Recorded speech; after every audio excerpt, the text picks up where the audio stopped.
नमस्ते मम्मी जी। कल रात क्या आप लोग कहीं बाहर गए हुए थे? अपनी आवाज में जरा मिठास घोलते हुए छाया बोली। हाँ, खुशबू के बेटे अंश का जन्मदिन था, इसलिए हम सब वहाँ गए थे। लौटने में लेट हो गया था। खुशबू उसकी बड़ी ननद थी। अंश के बर्थडे की पार्टी में उसे बुलाया ही नहीं गया। इस सोच ने उसके मूड को और भी ज्यादा खराब कर दिया। मम्मी, अजय से बात करा दीजिए। छाया ने जानबूझकर रूखापन दिखाते हुए पार्टी के बारे में कुछ नहीं पूछा और अपने पति अजय से बात करने की इच्छा जाहिर की। अजय तो मार्केट गया है, उसे कुछ कहना हो तो बता दो। मुझे दफ्तर में फोन करने को कहिएगा। अच्छा मम्मी, मैं फोन रखती हूँ, नमस्ते। सुखी रहो बहू। सास कमला का आशीर्वाद सुनकर छाया ने बुरा सा मुंह बना लिया और फोन रख दिया। बुढ़िया ने यह भी नहीं पूछा कि मैं कैसी हूँ। गुस्से में बड़बड़ाती छाया अपना पर्स उठाने के लिए बेडरूम की तरफ चल दी। कैरियर के हिसाब से आज का दिन छाया के लिए बहुत महत्वपूर्ण व खुशी से भरा था। वह टीम लीडर बन गई थी। यह न्यूज उसे कल ऑफिस बंद होने से कुछ ही मिनट पहले मिली थी, इसलिए इस खुशी को वह अपने दोस्तों के साथ बांट नहीं सकी थी। ऑफिस में छाया के कदम रखते ही उसे बधाई देने वालों की भीड़ लग गई। अपने नए कैबिन में टीम लीडर की कुर्सी पर बैठते हुए छाया खुशी से फूली नहीं समाई। अजय, तुम्हें एक बहुत अच्छी न्यूज सुनाती हूँ। छाया ने उत्साही अंदाज में बात शुरू की। तुम्हारा प्रमोशन हो गया है ना? तुम्हें कैसे पता चला? छाया हैरान हो उठी। तुम्हारी आवाज की खुशी से मैंने अंदाजा लगा लिया। छाया, मैं टीम लीडर बन गई हूँ। अजय, अब मेरी सैलरी 40,000 रुपए हो गई है। गाड़ी भी मिल गई है। अब तो पार्टी हो जाए। श्योर, पार्टी कहाँ लोगे? कहीं बाहर नहीं, तुम शाम को घर आ जाओ। मम्मी और नेहा तुम्हारी मनपसंद चीजें बनाकर रखेंगी।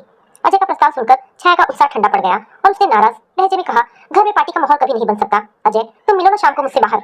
हमारा मिलना तो सैटरडे या संडे को ही होता है। छाया, मेरी खुशी की खातिर क्या तुम आज नहीं आ सकते हो?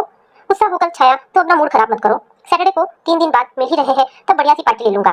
तुम भी अजय, कैसे भुलक्कड़ हो। सैटरडे को मैं दिल्ली जाऊंगी।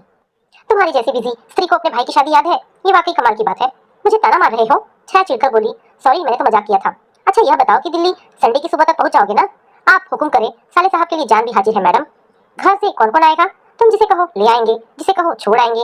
वैसे तुम सैटरडे की रात को पहुंचोगी, इस बात से मनोज या तुम्हारे मम्मी डैडी नाराज तो नहीं होंगे? मुझे अपने जूनियर्स को ट्रेनिंग देनी है, मैं चाहकर भी पहले नहीं निकल सकती।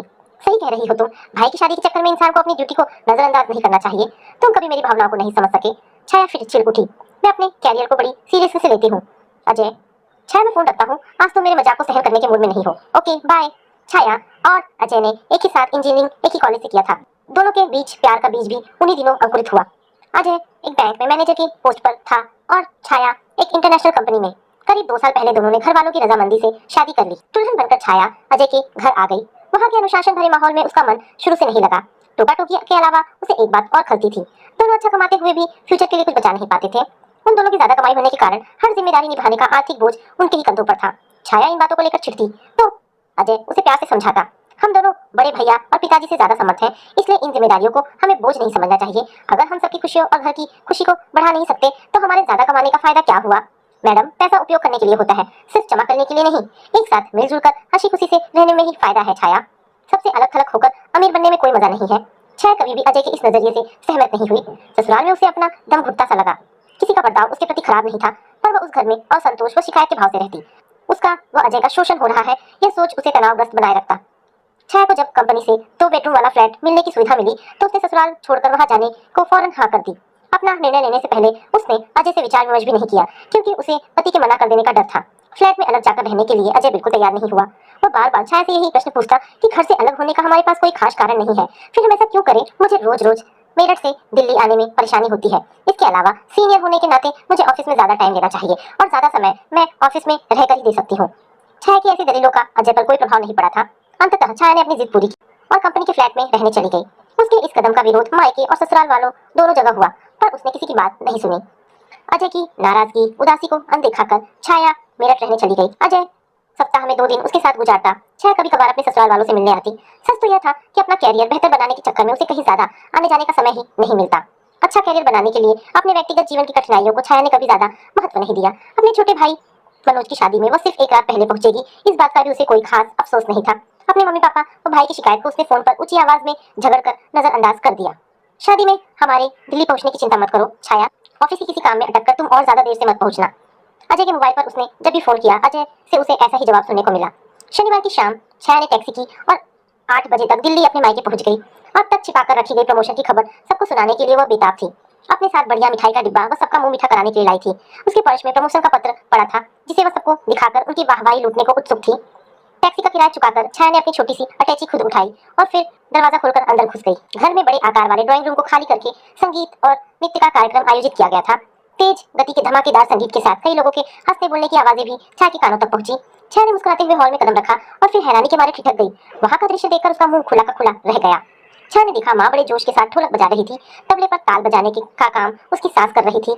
अजय मंजीरे बजा रहा था और भाई मनोज ने चिमटा संभाल रखा था। किसी बात पर दोनों हंसी के मारे ऐसे लोटपोट हुए जा रहे थे कि उनकी ताल बिल्कुल बिगड़ गई थी। उनकी छोटी ननद नेहा मस्ती से नाच रही थी और मोहल्ले की औरतें तालियां बजा रही थी। उनमें उसकी जेठानी रोशनी भी शामिल थी।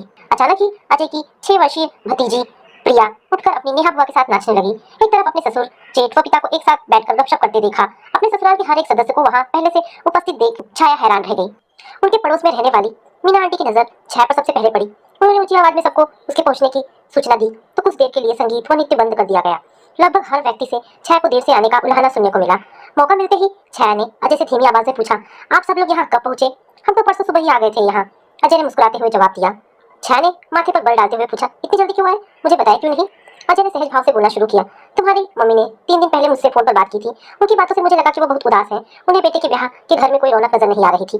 तुम्हारे जल्दी ना आ सकने की शिकायत को दूर करने के लिए ही मैंने उनसे सबके साथ यहाँ आने का वादा कर लिया और परसों से ही यही जमकर खूब मौज मस्ती कर रहे हैं। सबको यहाँ लाना मुझे अजीब सा लग रहा है। छाया की चिड़ अपनी जगह बनी रही। ऐसा करने के लिए तुम्हारी मम्मी पापा और भाई ने बहुत जोर दिया था। छाया ने बुरा सा मुंह बनाया और माँ से अपनी शिकायत करने किचन की तरफ चल पड़ी। माँ बेटी की शिकायत सुनते ही उत्तेजित लहजे में बोली, तेरे ससुराल वालों के कारण ही यह घर शादी का घर लग रहा है। तू तो अपने काम की दीवानी बनकर रह गई है। हमें वह सभी बड़े पसंद है और उन्हें यहाँ बुलाने का तुम्हें भी कोई विरोध नहीं करना चाहिए। जो लोग तुम्हारी बेटी को प्यार व मान सम्मान नहीं देते तुम सब उनसे। बेटी की बात को बीच में काटकर माँ बोली, छाया तुमने जैसा बोया है वैसा ही तो काटोगी। अब बेकार के मुद्दे को उठाकर घर के हंसी खुशी माहौल को खराब मत करो। तुमसे कहीं ज्यादा इस विवाह में तुम्हारे ससुराल वाले हमारा हाथ बटा रहे हैं और इसके लिए हम दिल से उनके आभारी हैं। मम्मी की इन बातों से छाया ने खुद को अपमानित महसूस किया। उसकी पलकें गीली होने लगी तो वह किचन से निकलकर पीछे के बरामदे में आ गई। कुछ समय बाद अजय भी वहां आ गया और छाया को इस तरह चुपचाप आंसू बहाते देख उसके सिर पर प्यार से हाथ फेरा तो छाया उसके सीने से लगकर रो पड़ी। अजय ने उसे प्यार से समझाया, तुम अपने भाई की शादी का पूरा लुत्फ उठाओ। छाया, व्यर्थ की बातों पर ध्यान देने की क्या जरूरत है तुम्हें? मेरी खुशी की फिक्र ना मेरे मायके वालों को है ना ससुराल वालों को। सभी मुझसे चलते हैं, मुझे अलग थलग रखकर नीचा दिखाते हैं। मैंने किसी का क्या बिगाड़ा है? छाया ने सुबकते हुए सवाल किया। तुम क्या सचमुच अपने प्रश्न का उत्तर सुनना चाहोगी? अजय गंभीर हो गया। छाया ने गर्दन हिलाकर हाँ में जवाब दिया। देखो छाया, अपने कैरियर को तुम बहुत ज्यादा इंपॉर्टेंट देती हो। तुम्हारे लक्ष्य बहुत ऊंचाइयों को छूने वाले हैं। आपसी रिश्ते तुम्हारे लिए ज्यादा मायने नहीं रखते। तुम्हारी सारी ऊर्जा कैरियर की राह पर बहुत तेजी से दौड़ने में लग रही है। तुम इतना तेज दौड़ रही हो, इतनी आगे निकलती जा रही हो कि अकेली हो गई हो। दौड़ में सबसे आगे पर अकेली। अजय की आवाज कुछ उदास हो गई। अच्छा, कैरियर बनाने का और कोई रास्ता नहीं अजय? छाया ने दलील दी। छाया, कैरियर जीवन का एक हिस्सा है और इससे मिलने वाली खुशी अन्य क्षेत्रों से मिलने वाली खुशियों के महत्व को कम नहीं कर सकती। हमारे जीवन का सर्वांगीण विकास ना हो तो अकेलापन, तनाव, निराशा, दुख और अशांति से हम कभी छुटकारा नहीं पा सकते हैं। मुझे क्या करना चाहिए? अपने अंदर क्या बदलाव लाना होगा? छाया ने बेबस अंदाज में पूछा। जो कैरियर बनाने के लिए तेज दौड़ सकते हैं वे सबके साथ मिलकर नाच भी सकते हैं, किसी के हमदर्द भी बन सकते हैं। जरूरत है बस अपना नजरिया बदलने की। अपने दिमाग के साथ साथ अपने दिल को भी सक्रिय कर लो, लोगों का दिल जीतने की। अपनी सलाह देकर अजय ने उसे अपने सीने से लगा लिया। छाया ने पति की बाहों के घेरे में बड़ी शांति महसूस की। अजय का कहा उसके दिल में कहीं बड़ी गहराई तक उतर गया। अपने नजदीकी लोगों से अपने रिश्ते सुधारने की इच्छा उसके मन में पल पल बलवती होती जा रही थी। मैं बहुत दिनों से मस्त होकर नाची नहीं हूँ, आज कर दो जबरदस्त धूम धड़ाका यहाँ। छाया की मुस्कुराहट अजय को बहुत ताजा व आकर्षक लगी। अजय ने प्यार से उसका माथा चूमा और हाथ पकड़कर हॉल की तरफ चल दिया। उसे साफ दिख रहा था कि पिछले चंद मिनटों में छाया के अंदर जो जबरदस्त बदलाव आया है वह उन दोनों के सुखद भविष्य की तरफ इशारा कर रहा था। तो दोस्तों, ये छोटी सी कहानी यहाँ पर समाप्त होती है। आशा करती हूँ कहानी आपको पसंद आई होगी। अगर कहानी पसंद आई है तो प्लीज इसे लाइक एंड शेयर करें। धन्यवाद दोस्तों।